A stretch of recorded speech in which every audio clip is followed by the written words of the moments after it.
So this shift key, the LED or the backlight is sort of got a mind of its own.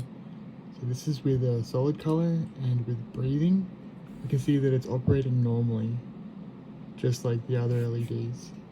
But if we use lighting like cycle all, we can see that it cycles through its own color spectrum at its own speed.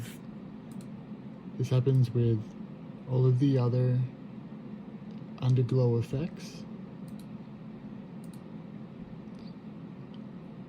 All of the other keys are in sync with each other, but the shift key just simply cycles through the entire color spectrum at its own speed.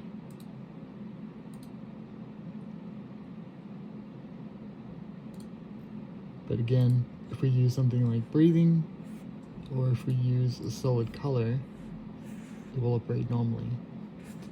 This looks a little different because the shift key is loose. Just done that so for the video the light's not too bright.